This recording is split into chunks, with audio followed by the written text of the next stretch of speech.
Bismillahirrahmanirrahim. Assalamualaikum warahmatullahi wabarakatuh. Innal hamdalillah nahmaduhu wa nasta'inuhu wa nastaghfiruh wa na'udzu billahi min shururi anfusina wa sayyiati a'malina may yahdihillahu fala mudilla lahu wa may yudlil fala hadiya lahu. Asyhadu an la ilaha illallah wahdahu la syarika lahu wa asyhadu anna Muhammadan abduhu wa rasuluh. Allahumma shalli wa sallim ala nabiyyina Muhammadin wa ala alihi wa sahbihi ajma'in. Amma ba'du. Usikum wa nafsi bi taqwallahi faqad fazal mu'minuna wa taqun nasir.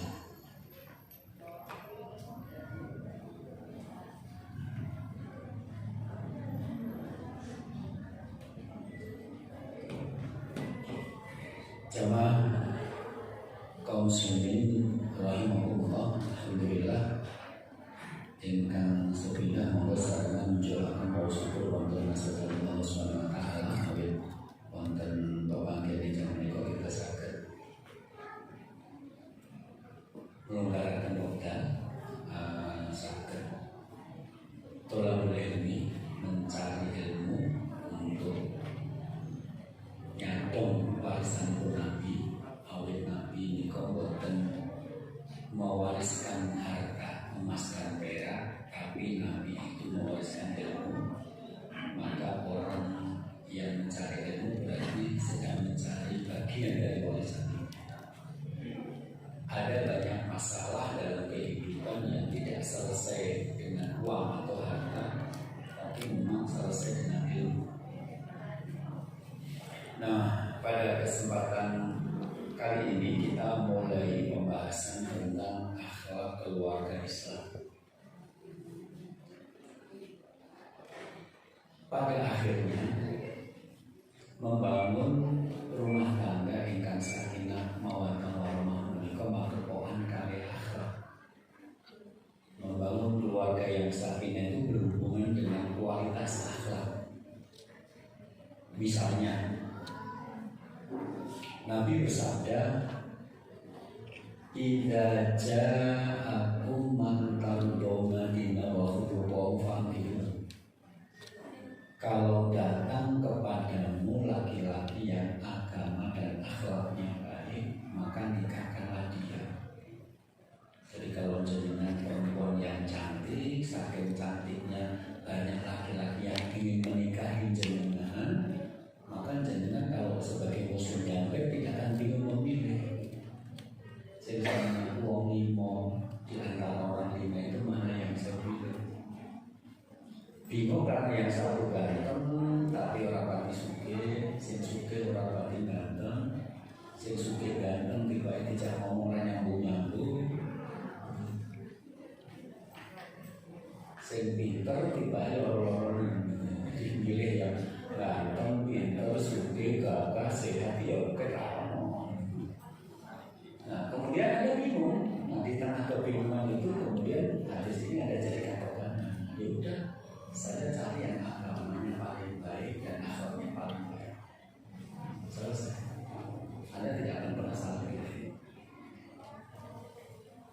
Ila taf'alu nek kowe ora nindakake kaya ngono, jadi memilih suami bukan karena agama dan akhlaknya, takun fitnatun fil ardi wa fasadun, akan terjadi fitnah dan kerusakan. Jadi rumah tangga nanti tidak bahagia, rumah tangga nanti tidak sakinah, karena suami yang agamanya tidak baik itu menimbulkan fitnah, kemudian suami yang akhlaknya tidak baik itu menimbulkan kerusakan.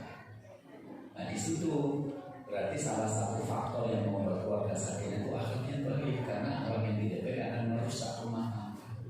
Nek ora cocok karo bojo, lu mosok ngomong ra boleh. Nek ora cocok karo bojo, sing lanang kuwi langsung meremu ora mes-meson menake pirang-pirang dino. Nek ora cocok karo bojo, nek ora barange dirusak, bojone sing dikanglengi. Nah, itu kan sebenarnya kerusakan-kerusakan yang terjadi karena akhlaknya. Berarti ternyata membangun keluarga itu membangun akhlak.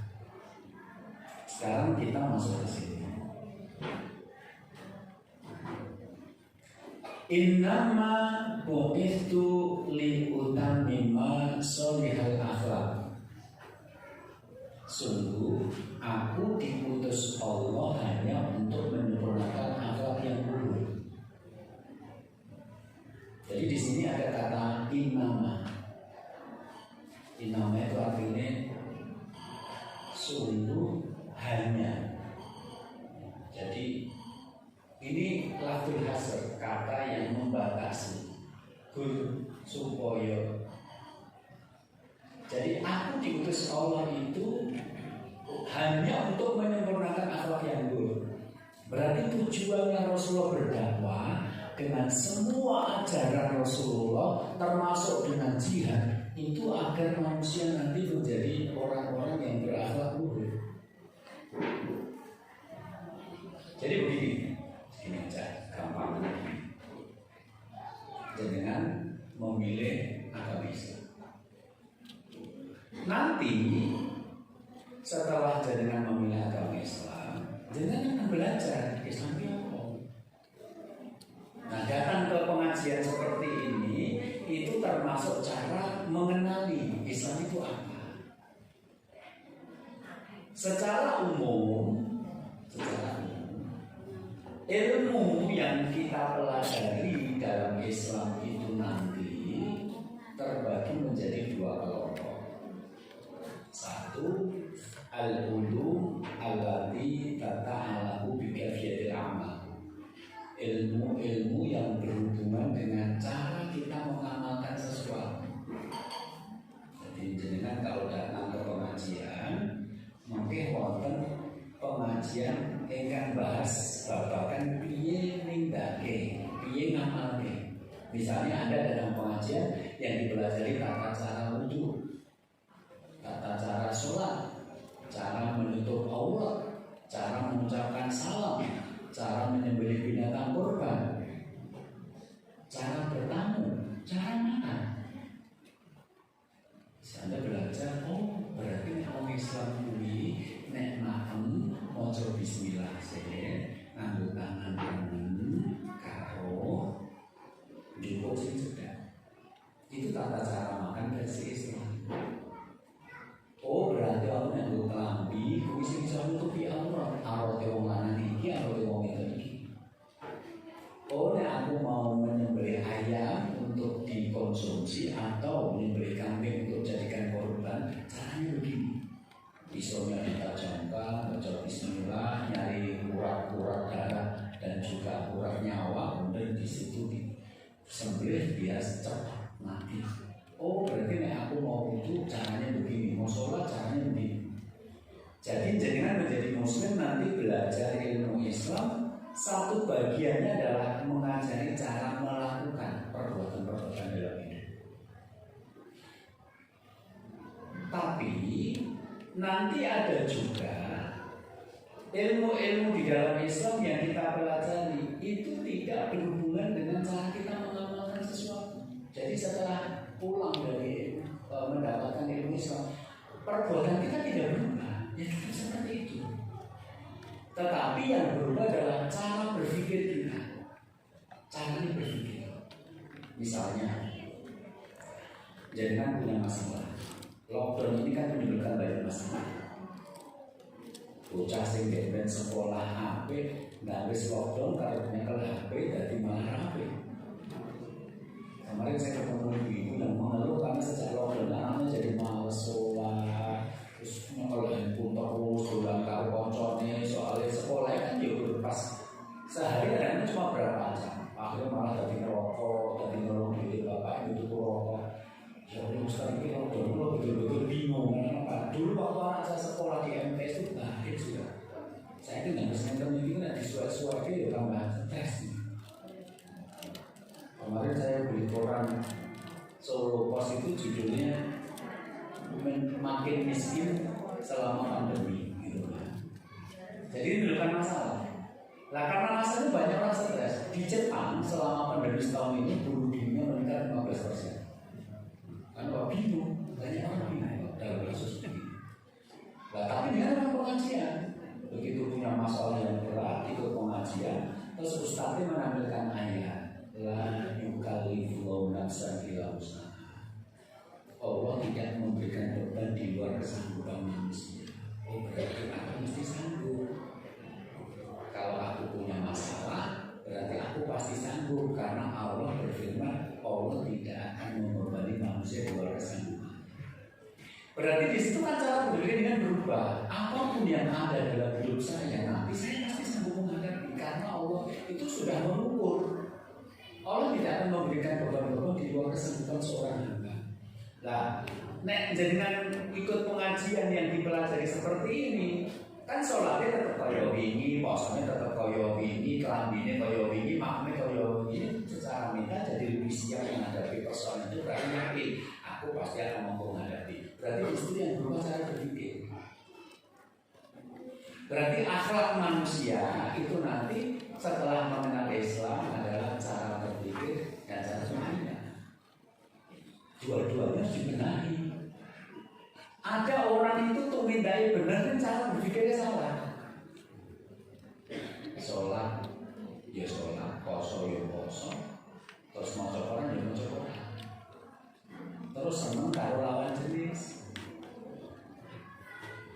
Dipake sing disenengi dinikahi wong. Nek cara berpikirnya benar, dia mengatakan, oh berarti dia itu jodoh. Karena iman itu ada iman kepada Allah, iman kepada malaikat, pada nabi, pada kitab, pada hari akhir, ada juga iman pada takdir. Nah takdir itu mengajarkan jodohmu ya tetap jodohmu. Kowe seneng kono seneng kono dari bojo. Seneng seneng kowe ora tau ora dari bojo kok meh kowe seneng kono ora mungkin gitu loh. Kamu suka dia suka kamu, itu saja belum tentu jadi jodoh, belum tentu jadi suami istri. Apalagi yang suka kamu dia tidak suka, itu loh jelasan misalnya ada di bojoannya. Dan itu tidak usah jauh-jauh. Muhammad sendiri sebelum diangkat menjadi nabi itu pernah jatuh cinta kepada seorang perempuan namanya Fahitah. Ternyata dia Fahitah juga cinta sama Muhammad. Tak seneng dong ceritanya. Akhirnya Muhammad datang melamar Fahitah ini kepada bapaknya Abu Thalib. Jadi Fahitah Muhammad ini nanti dulu tunggal dah. Nanti lamar kok ditolak. Muhammad kurang apa kurang bagus banget Muhammad itu. Kurang gagah banget. Anda bisa membaca buku Asy-Syama'il Muhammadiyah. Itu buku menjelaskan tentang ciri-ciri visi Nabi Muhammad. Orang dhuwur banget nih ora cendek. Dadi cendek iki ora pate apik, keduren ya ora pate nempung. Jadi sing apik kuwi ora dhuwur banget ora cendek. Nabi Muhammad pertengahan, tidak tinggi tidak pendek. Berarti keduren ya ora apik, kecendeknya ya ora apik. Yang sedang-sedang saja. Wis bagus, gagah. Bangsawan Muhammad itu sukunya Bani Hasyim, suku Quraisy. Darah biru, kayak biru dong, orang biru kayak. Tapi ditolak. Kenapa ditolak? Karena Fahitah ternyata sudah dijodohkan dengan orang lain. Dan itu keputusan keluarga besar dan itu uruf itu sudah menjadi budaya. Maka keputusan ini tidak bisa dibatalkan. Akhirnya Muhammad ditolak lamarannya. Jadi Nabi Muhammad itu ternyata tidak menikah dengan perempuan yang dia cintai. Padahal perempuan itu juga cinta kepada Muhammad.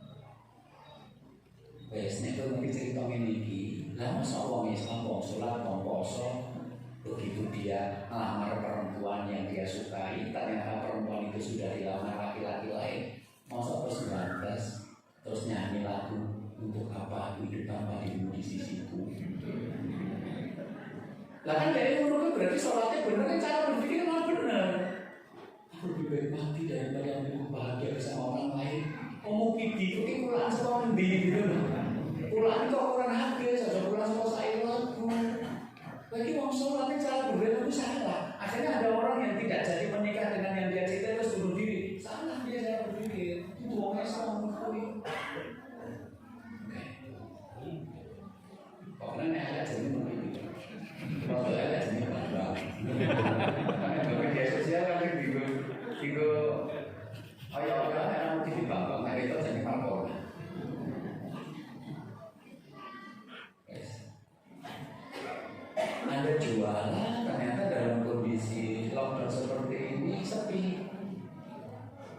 terus dengan saya setengah stres apa lagi. Tiba-tiba ada pengajian, terus ustadznya membacakan ayat wa ma min dabbatin fil ardi illa 'ala rizquha. Apapun yang melata, yang berjalan di muka bumi, Allah telah menanggung rezekinya. Oh berarti aku harus bicara rezeki ini sama Allah. Berarti apa? Ya tawakal sama Allah, ya tetap bekerja apapun yang bisa dilakukan, mungkin berpikir kerja yang lain. Wong ternyata selama lockdown ini ada juga yang berhasil. Teman saya kemarin miskin setelah lockdown malah sugih, tutulan masker. Tapi bukan cuma tutulan, dia pulaan terus jadi juragan buku tempat pulaan gitu Pak. Jadi memang pakai masker itu satrok gitu. Anda bisa bayangkan, tadi buku pulaan. Saya ini sudah beli mobil, sudah mau bangun rumah.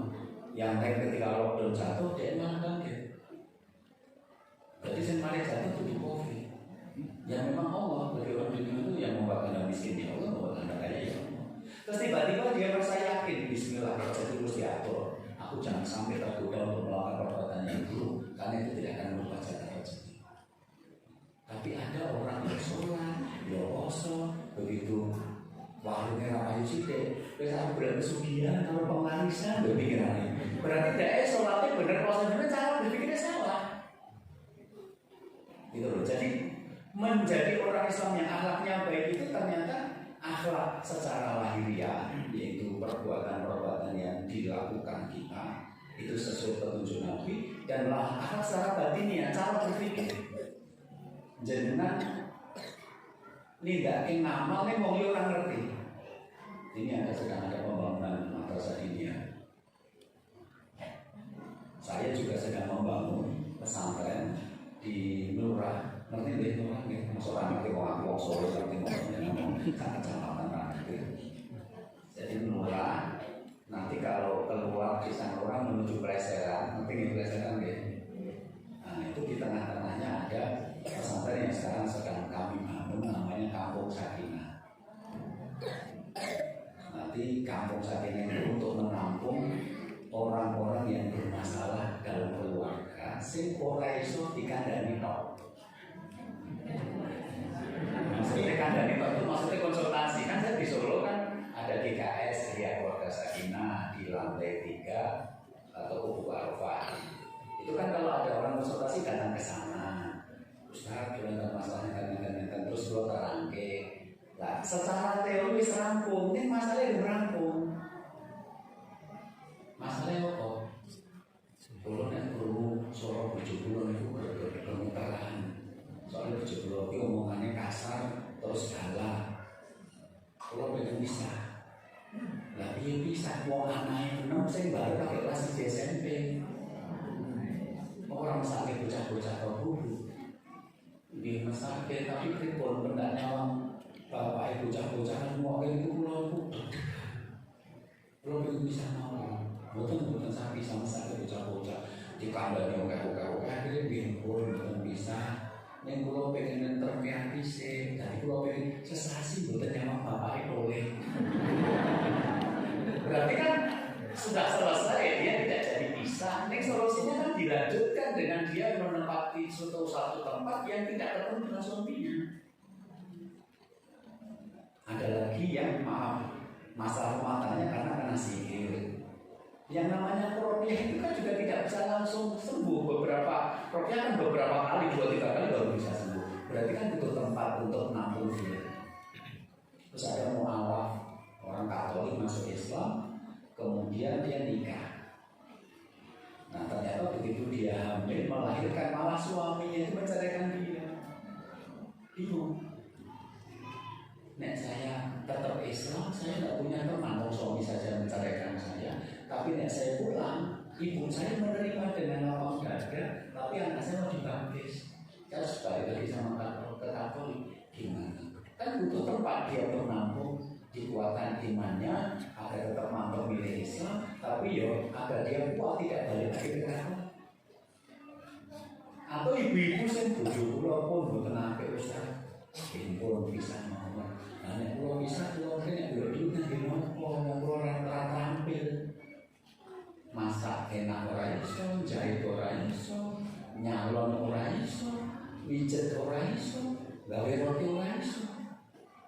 Isoe rasane tombone. Berarti kan butuh tempat dia nampung, dia cari sih, kan pengen nampung gawe roti pun, belum dua adik sih bikin roti 5 pun, mungkin hasilnya gawe roti sini. Dengan pengen jahit pun, belum dua murid ngaji sih pintar jahit, bukan kebun jahit tapi pecah pola. Orang bisa pecah pola itu naik nyamuk jaringan itu langsung kelambisin patun, nanti sih udah dorong ini. Pun jadi itu tetap butuh waktu dong kan, makanya namanya pesantren keluarga. Tapi saya Indonesia lah kayak itu tak mungkin. Mulanya dengan yang dukung berarti dengan membuat apa sunnah hasanah itu nanti ditiru orang-orang saya Indonesia berarti ganjarannya banyak. Itu saya bisa bermain pesantren keluarga bagaimana? Itu baru saya ide. Nah, pesantren sudah dipercaya Ustaz lain saya tidak perlu karena Pak Ustaz lain sudah melakukan itu. Jadi judulnya pesantren keluarga dan taman pendidikan akhlak. Kenapa taman pendidikan akhlak? Aslinya nanti tahfidz aslinya. Tapi tahfidznya setelah dia jadi akhlak dulu. Karena ternyata banyak orang yang hafid Quran, akhlaknya orang kate hafid. Hafidho, hafal Quran ini kalau orang tuanya kan dulu hafid Quran yang syukuran dibuka ratan ini kan. Hafid Quran tak kalau bujuni dikeplak ini kan. Makanya berarti yang bermasalah akhlaknya. Nek sekolah hafid banyak sudah. Saya nggak perlu melakukan yang sudah dilakukan orang lain. Kenapa? Nanti tidak tumbuh-tumbuh. Maka saya fokus pada sekolah yang fokusnya pada akhlak. Soalnya ternyata orang punya ilmu dengan orang punya akhlak itu sosok beda. Contoh, jangan sekolah dikai pertanyaan. Kalau Anda makan, maka A. pakai tangan kanan, B. pakai tangan kiri, C. pakai 2 tangan, D. tidak pakai tangan. Ada loh, makan nggak pakai tangan ada loh. Jadi saya pernah di Sulawesi waktu itu, atau di Kalimantan Utara ya waktu itu, sama panitia itu dikasih namanya kapurung. Kapurung itu nabi kalau jenang, tapi bahannya dari sagu. Ini disendok lagi sama yang tidak boleh ini bang. Jadi saya bisa dong. Jadi nanti kalau makan bisa dong dikasih sedotan, serut ini bang. Nah, kalau Anda ditanya, kalau Anda makan A pakai tangan kanan, B pakai tangan kiri, C pakai 2 tangan, D tidak pakai tangan, kira-kira jawabnya apa? Nah, karena dengan jawab PA dengan lulus, pinter, mudeng, nih baik mangan yang tangan jiwa. Banyak kok orang-orang takbir mencuci botol di hubungan. Kowe nek mak tangan kanan pegang sendok, kiwon kok kerupuk. Bukan pakai tangan kiri itu. Ya kerupuk, ya tahu, ya bakwan. Kemudian tangan kiwon. Baru kemarin sebulan yang lalu saya diminta menikahkan murid ngaji. Tapi sing lenang kalau kelahiran tahun 62 yang perempuan kelahiran 64. Padahal saya kelahiran tahun 70. Jadi saya menikahkan murid ngaji saya yang tua 8 tahun sama 6 tahun itu dari saya. Ini dia duduk pada rondo. Begitu selesai saya nikahkan, kan acaranya dipakai minuman sama snack. Ini bojone Pak Lurah iki ya mangan di kok Solo sama tangan kiwa cemat padahal itu ya hubungan Lurah bisa. Nah, temen-temene kok kelompok. Kok saya kelompok larang dari mangan wong kita supir ora ngerti. Kalau posisi saya rupiah lawannya bermangan bos. Jadi orang itu kadang-kadang nggak sadar kalau dia makan kerupuk, makan gorengan, makan tahu itu sebenarnya dia masukkan pakai tangan kiri. Padahal yang ditakoni Anda makan pakai tangan kanan bisa jawab. Prakteknya orang. Nah, yang namanya akhlak itu adalah apa yang Anda pelajari itu yang Anda lakukan. Nah, memang pakai tangan kanan berarti pas menurut ke bawah sendoknya ditaruh, tangannya diambil pakai tangan bawahnya orang berduaan tangan kanan pakai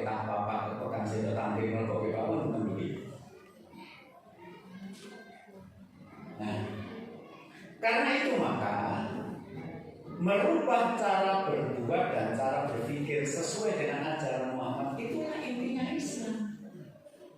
Lah kalau ada orang ngalaman kita lawan. Jadi jihad itu aslinya melawan orang-orang yang menghalang-halangi orang-orang yang memunculkan akhlak-akhlak Islam ini. Tapi inti dakwah Muhammad itu adalah membuat manusia punya akhlak yang luhur. Tidak jadi datang ke pengajian bukan soal berapa banyak pengajian yang dengan ikuti, bukan berapa banyak catatan yang dengan buat, tapi berapa banyak perubahan yang terjadi. Jangan berubah akhlak kita di hati orang, karena itu intinya Islam. Oke, sekarang lanjut.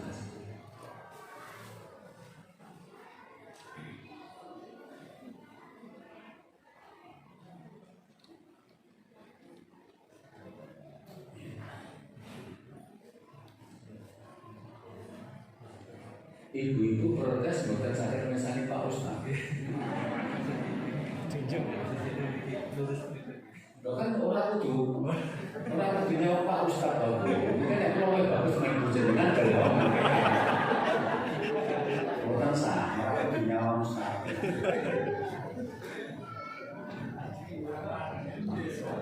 Saya mungkin suaranya kedengaran. Jadi nek suaranya kurang kedengaran mungkin tidak langsungnya Pak Ustaz ya salah lah. Masih karena biasanya.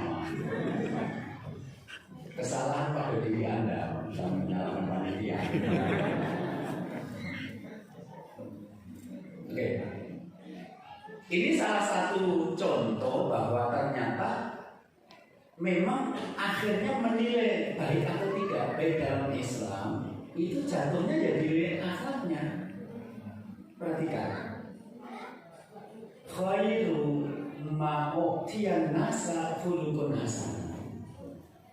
Pemberian terbaik yang diberikan kepada manusia adalah akhlak yang baik. Jadi apa yang bisa kita berikan kepada peradaban, apa yang kita berikan kepada sejarah kemanusiaan itu adalah akhlak yang baik. Maka di dalam Al-Quran ketika menyebutkan definisi manusia terbaik itu kepada akhlak. Coba perhatikan firman Allah surat Al-Imran ayat 110 ini. Kuntum khaira ummatin ukhrijat linnas. Kalian, yang dimaksud kalian sini adalah para sahabat karena Al-Quran diturunkan di zaman sahabat. Kalian khaira ummatin ukhrijat linnas, sebaik-baik manusia yang pernah lahir di dunia. Jadi mulai dari Nabi Adam sampai nanti manusia terakhir di muka bumi, sepanjang sejarah manusia itu kalianlah yang terbaik. Kenapa kalian para sahabat disebut sebagai yang terbaik? Karena memiliki akhlak 3. 1, ta'muruna bil ma'ruf. Kalian mengajak orang lain berbuat baik, amar ma'ruf. Wa tanhauna 'anil munkar. Karena kalian melarang orang-orang berbuat jahat atau mungkar. Yang ketiga, tu'minuna billah. Kalian beriman kepada Allah. Jadi, kalau Anda punya akhlak yang baik, berarti Anda telah memberikan hal terbaik kepada kemanusiaan. Jadi nilai membangun dalam Islam itu bukan cuma membangun gedung, bukan membangun jalan tol, bukan cuma membangun tempat-tempat hiburan, tapi membangun kemanusiaan. Anda menganggap kalau orang bangun hotel, bangun itu berarti baik. Belum tentu. Di hotel-hotel itu mayoritas malah orang berzina. Saya punya karyawan dulu pegawai hotel. Dia cerita orang yang datang ke hotel itu sing suami istri paling berpirang persen. Sisanya itu orang berzina ini dilindungi sama satpam di luar. Jangan ganggu. Di dalam sedang ada perzinahan. Itu judulnya. Jujur, Anda tanya sama orang yang punya hotel. Orang datang ke hotel nginep itu yang betul-betul suami istri berapa orang? Terus tahu mau boleh hotel ya, malam libur-liburan yang gitu guys. Saya tenang-tenang bujuni Dewi Piro. Kalau Anda itu menganggap pembangunan, tidak. Jalan tol, judulnya apa? 2 menit ke arah selingkuhan. Ngomong. Justru sekarang karena punya tol maka mendatangi semuanya lebih cepat. Maka membangun manusia itu membangun akhlaknya. Akhlak itu nanti menjadi peradaban. Jadi kalau Anda memberikan kepada orang yang akhlak Anda itu pemberian terbaik, maka manusia terbaik versi Quran adalah mengajak orang yang berbuat baik, melarang berbuat munkar, dan beriman kepada amal ma'ruf nahi munkar dan beriman. Oke. Demikian juga ketika Rasulullah menjelaskan tentang siapakah orang Islam yang paling baik. Wong Islam sing paling apik itu sinten? Muhammad, Nabi Muhammad. Ternyata yang disebut dengan muslim terbaik itu jawabannya selalu akhlak yang baik. Bukan sing paling hafal Quran, sing paling cepet, sing paling pinter, sing gelare oke, bukan. Tapi yang memberikan akhlak yang baik. Ini diantara dalil-dalilnya. Khairukum man ta'allamal Quran wa 'allamahu. Sebaik-baik kalian yang mempelajari Al-Quran dan mengajarkannya. Mempelajari untuk diri sendiri, mengajarkan ya untuk orang lain. Ya Rasulullah, ayul Islami afdal. Wahai Rasulullah, Islam apakah yang paling baik? Nabi mengatakan, man salima al muslimuna min lisani wa yadihi. Islam yang paling baik adalah ketika tetangga kanan kiri selamat dari kejahatan lisan dan tangannya. Jadi orang Islam itu kalau bertempat tidak di satu tempat, itu tetangga kanan itu merasa aman, merasa nyaman. Kenapa? Tidak terkena fitnah lisan dan tangan. Kemudian khairun nasi khairun qadaan. Sebaik-baik manusia itu adalah yang paling baik melunasi hutang. Jadi jangan punya hutang cepat dilunasi. Karena kadang-kadang jenengan menunda-nunda pelunasan itu menjadi fitnah. Saya pernah mengalami kayak gitu.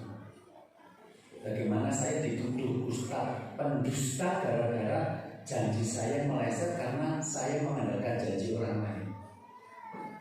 Jadi saya pernah menjadi dilunasi wong. Oke. Terus saya tanya sama dia, kapan dilunasi? Nanti Ustaz tanggal 20. Oh iya. Gandeng saya ngomong ngaji kan saya percaya. Besok tanggal 20 kok saya kembali kan. Ngomong ngaji kok itu pemerintah sama nikah janji. Jadi lockdown saya ini diperpanjang. Besok wis rampung, jauh-jauh Selasa diperpanjang. Ya wis besok Senin wis rampung lockdown nih. Wis Selasa dodolan meneh. Senin wis mulaan. Wes masak-masak tiba-tiba begitu diumumkan waktu diperpanjang. Markona menangis judulnya begitu. Pasti saya jualan padahal diulang itu tanya biasa. Kan ada orang yang gajian bulanan nggak masalah, tapi ada orang yang hari ini kerja, hari ini hasilnya dimakan buat besok pagi, model pagi ini kan dari ngeri kok. Mungkin saya secara pribadi tidak terlalu terganggu. Kenapa? Karena saya dapat gaji bulanan, bahkan malah tambahan, dapat tambahan kok. Walaupun kayak ngomong tadi kayak ngomong konsultasi. Ini ngelok tok dan budon. Kalau kita mengunci, kan kita dari belakang dari mengunci itu. Oke, jadi gini. Terus karena dia ngomong tanggal 20, saya ternyata juga punya utang sama orang lain. Saya ditanya, Ustaz kapan dibayar utangnya kemarin? Nanti ya insya Allah tanggal 25. Wis tak undur ke 5 dino. Ternyata sampai tanggal 25 itu yang utang saya belum bayar. Akhirnya orang yang saya punya utang nagih, saat ini kan sudah tanggal 25. Nah saya kan belum bisa membalikan. Mau saya bisa membalikan kalau mau saya dikembalikan dulu. Dan ternyata saya dianggap Ustaz ngapusi janji nama selawe di daerah bayar. Saya nangis waktu itu karena aku kan bintangan, saya tuh betul-betul punya uang lebih banyak dari utang saya ini sedang dibawa orang dan dia kemarin berjanji tanggal 20 kembalikan terus tak undur ke 5 dino masuk. Karena itu peristiwa itu saya kira orang percaya tenanan mencoba utangnya. Jenengan mulu ngasih hutang sama dia, engkau yang nagih kan kau yang ngemis, udah jenengan dia nagih di sini kau yang ngemis itu. Makanya jenengan punya hutang sama orang, piye caranya aku janji tanggal senin tetap tak lunasi tanggal senin. Itu Anda muslimnya baik apa? Anda salah satu tanda atau kebaikan seorang adalah ketika melunasi hutangnya tepat waktu. Lanjut.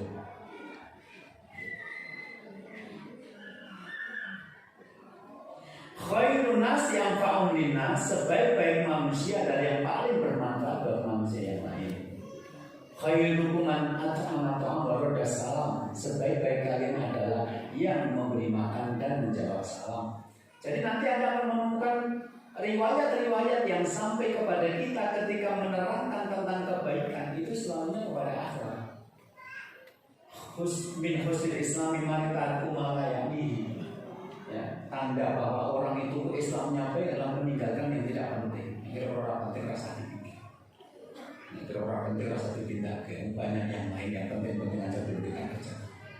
Jadi ini semua menunjukkan bahwa sesuatu dalam Islam dianggap baik itu ketika berwujud akhlak. Jadi berpamer dalil, rasa tidak pamer. Yang hafalannya lebih banyak dari kamu juga banyak. Nah, akhlak itu kan tadi saya katakan cara berpikir dan cara berbuat sesuai dengan ajaran Muhammad, karena Muhammad mengajari berbuat dan berpikir.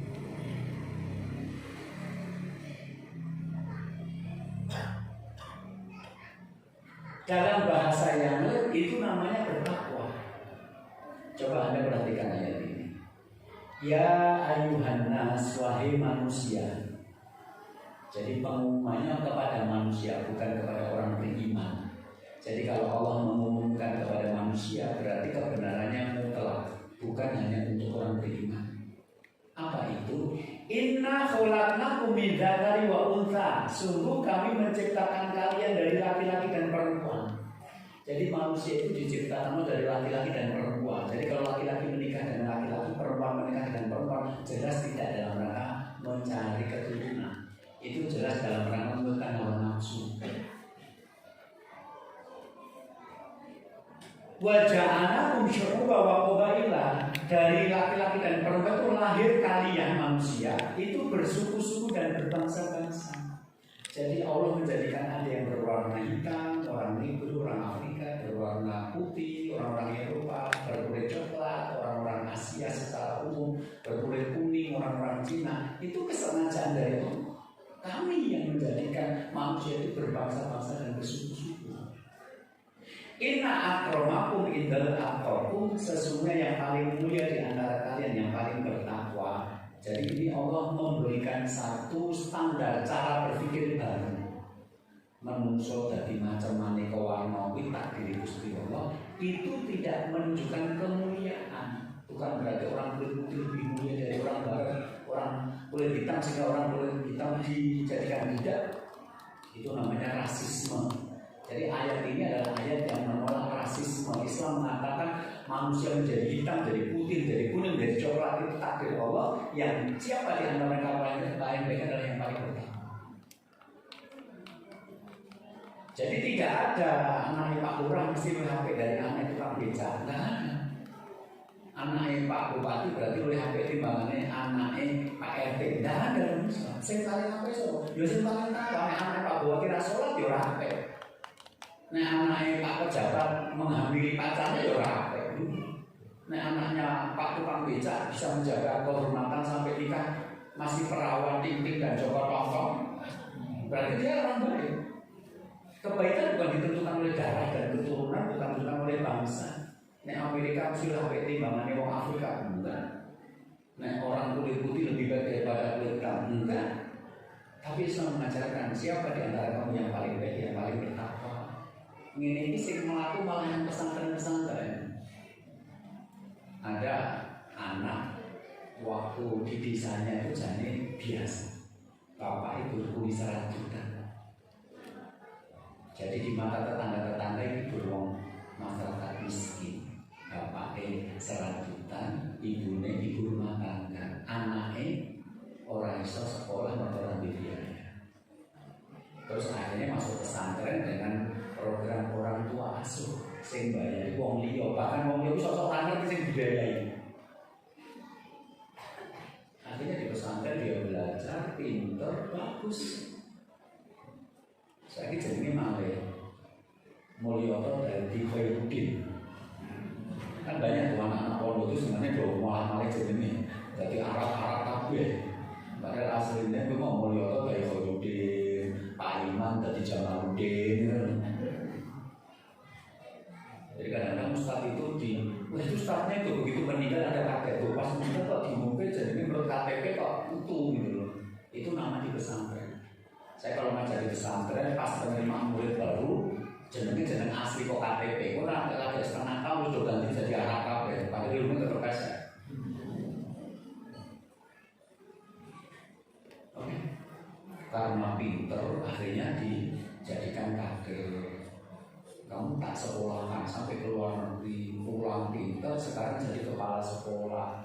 Jadi kepala sekolah akhirnya banyak ceramah terkenal, memberikan solusi masalah pintar. Akhirnya dia jadi ustaz yang dikagumi, didengar omongannya di pesantren. Tapi dia mulai yang bisa tetap anak itu tukang serabutan.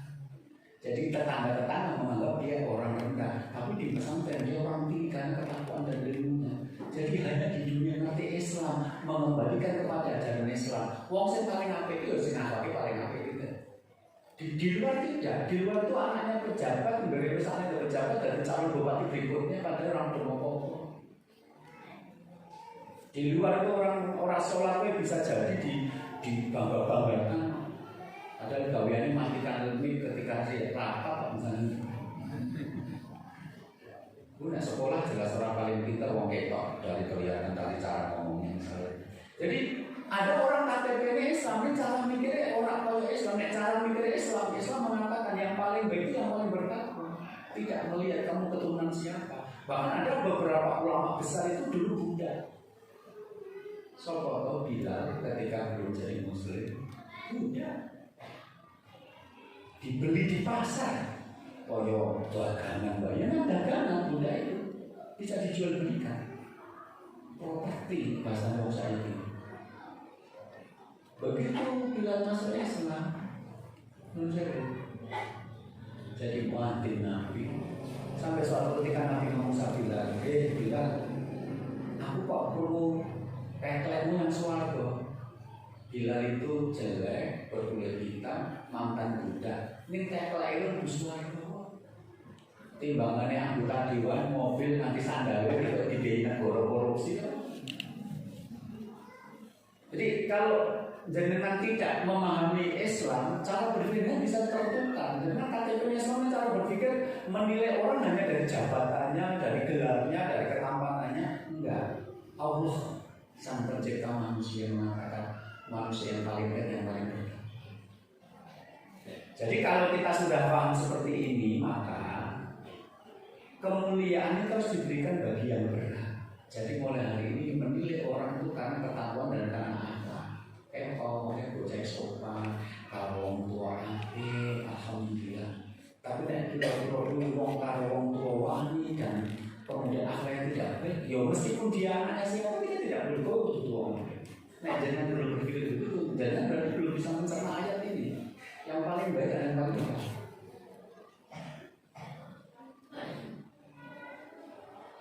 Yang kedua, Islam ini adalah panduan, bukan sekedar ajaran tanpa amalan. Jadi tadi saya bilang, jangan datang ke pengajian, nek nanti catatannya tentang bagaimana berbuat mulai dijalankan. Nek catatannya tentang bagaimana berpikir, mulai sekarang cara berpikirnya diubah. Jadi yang berpikir aku harus menikah dengan orang yang mencintai, itu salah. Anda boleh mencintai seorang, boleh. Tapi soal takdir apakah nanti menjadi jodoh Anda atau tidak, Allah yang menentukan. Tapi dengan berpikir lebih baik mati daripada tidak menikah dengan istri. Mati yo, aku yo layak. Mati yo. Apa Indonesia kekurangan satu lagi orang yang tidak berpikir Islami yo apa? Tidak menjadi bagian perjuangan.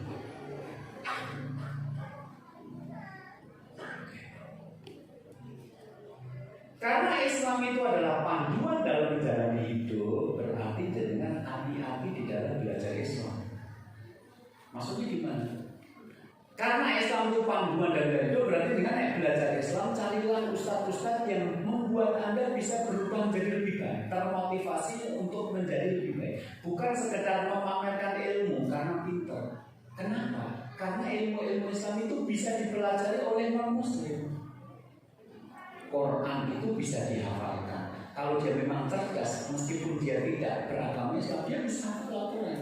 Konon semua bro-bronya itu hafal Quran. Bahasa Arab itu bisa dipelajari, dan banyak orang Kristen yang pintar bahasa Arab. Orang-orang yang ada di Lebanon itu mayoritas Kristen, meskipun mereka orang Arab. Tafsir Quran itu bisa dibaca. Nek memang dia pintar bahasa Arab, dia bisa memahami tafsir Quran. Maka nanti akan muncul orang-orang non-muslim tapi bisa menjelaskan Islam. Anda nek mau jadi pendeta atau menjadi pastor, ya, sekolah calon guru agama Katolik dan Protestan, itu di dalamnya juga ada pelajaran mata pelajaran agama Islam. Maka nanti Anda bisa nyari di YouTube. Pendeta itu bisa bahasa Arab, pendeta itu bisa ngutip tafsir Ibnu Katsir. Bahkan itu terjadi pada saat waktu saya SMP. Waktu saya SMP, guru saya itu ada guru bahasa Indonesia, namanya Hamdi. Enggak bahasa Arab, bahasa Hamdi. Itu nulis Arab. Jadi saya melihat selain guru agama nulis Arab di papan tulis, itu Pak Hamdi. Dia bukan guru agama, dia guru bahasa Indonesia. Nulis Arab di papan tulis. Kelas 2 SMP, dan itu saya belum bisa baca Al-Quran. Jadi saya takjub, dari tertulis Arab, dan dia Katolik. Itu menunjukkan bahwa ilmu-ilmu Islam itu bisa dikuasai orang non-Islam.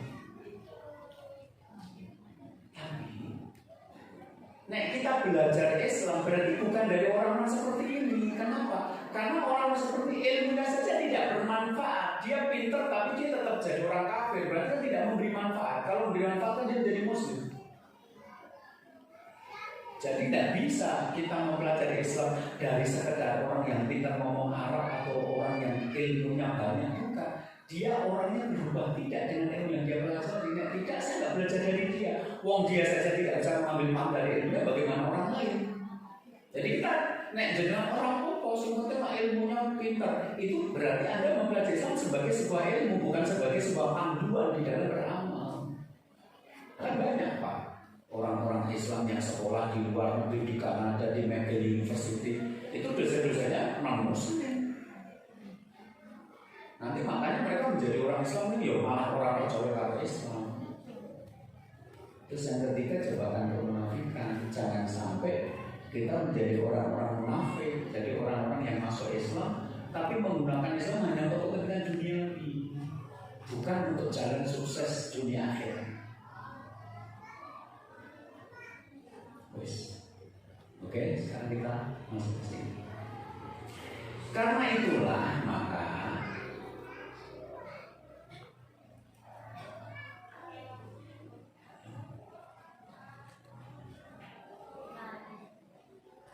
akhlak yang buruk ini akan berpengaruh kepada keluarga. Coba yang di tengah itu. Jika datang kepadamu laki-laki yang kamu ridho agama dan akhlaknya, maka nikahkanlah. Jika kamu tidak melakukannya, maka terjadi fitnah di muka bumi dan kerusakan. Dan sudah saya jelaskan. Ini cara memilih suami. Cara satu yang agamanya baik. Dua, yang akhlaknya baik. Nek tidak, rumah tangga nanti tidak akan bahagia. Karena yang muncul dalam rumah tangga tanpa agama dan akhlak adalah fitnah dan kerusakan. Jadi agama yang buruk akan menimbulkan fitnah, akhlak yang buruk akan menimbulkan kerusakan. Berarti kalau kita membangun keluarga yang baik, akhlaknya harus baik. Ini pesantren kita ini muridnya berapa? 17. Saya tuh khawatir nanti kalau dia belajar di pesantren kita kali orangnya jadi baik-baik, terus akhirnya malah dibayar mantu wong ini. Kan cerita-cerita begitu banyak. Jadi sekolah di situ akhirnya menetap di situ, apalagi yang berasal dari luar Jawa melihat pemandangan kayak di sini seperti lukisan. Karena di tempatnya itu nggak ada kayak gini, tidak indah. Kelapa sawit, banyak. Singkong Sumatera atau daerah Riau, apa indah kelapa sawit. Nah, begitu lihat sini, aku tetap di sini selamanya, gitu kan. Nah, padahal kita orang kamu lah, gitu kan. Kan dari Pak Ustaz apa? Orangnya apa? Nah, kalau kita jadi apa? Darul Falah ngomongnya ya apa? Siap jadi mantu orang sini. Ya orang sininya siap, dia harus siap enggak? Padahal jelas sudah ditipu, jadi berbahaya dari kamu dan kamu.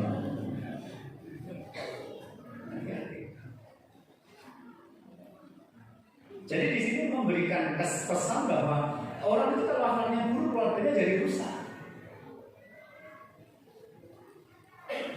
Coba berhubung belok kalau sing lanang, langsung nek sing lanang teko orang mesem. Enak tak sing model yo iki? Enak ya. Nangkep batok. Wis orang mesem, ora pakai ayu, baby. Terus mari mau itu, wong anak males muli ngono kuwi. Wong pasar tawak mau sing ayu oke, kurang marani to Dewi. Pasar dadanya pasar rumah jane wahana rumah hantu. Halloween. Jadi ada ibu-ibu kemarin itu karena suaminya andal ke, berarti mulai itu semua tak pernah. Terus nek padu, nek ngomong cuma mulai padu, soalnya kalau mungkin kesalahan suami. Nah karena bertengkar, kemudian wajah istrinya merenggut, akhirnya suaminya mengambil satu sikap mulai bedak jam 1 jam 2 dui. Soalnya kalau ngendali terus ya, yang sudah tidur kan nggak lihat nenek sihir beraksi. Akhirnya rumah tangga tambah kacau, si betul tambah nusul-nusul karena suaminya pulang jam 1 jam 2 malam. Suaminya itu cara saya menghindari sambutan istri yang tidak menyenangkan, tapi rumongso bener. Itu.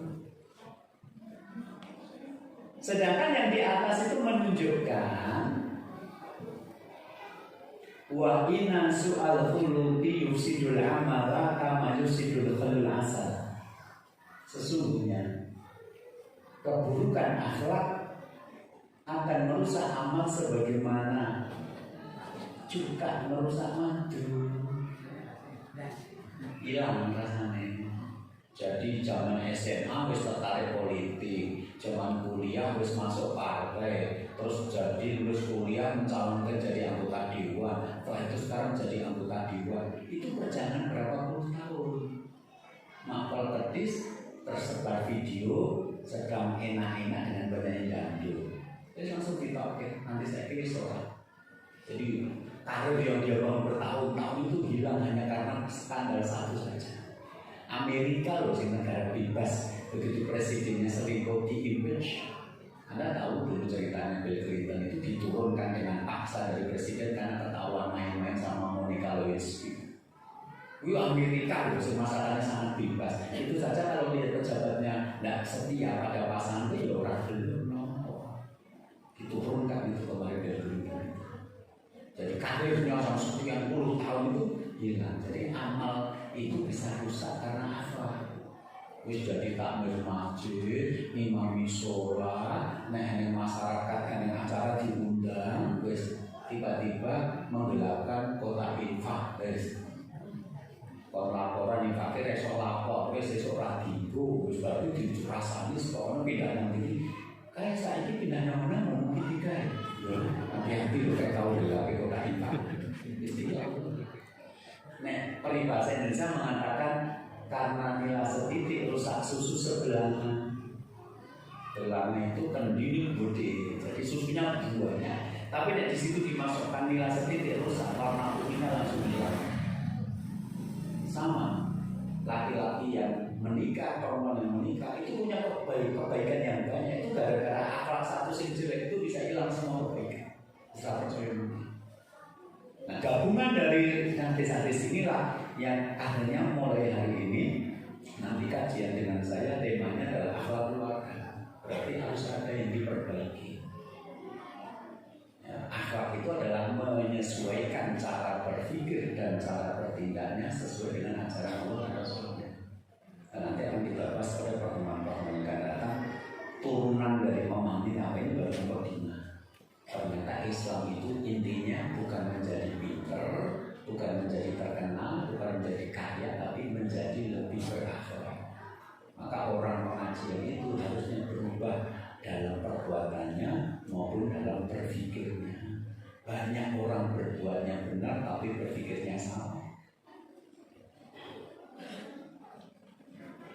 Oke.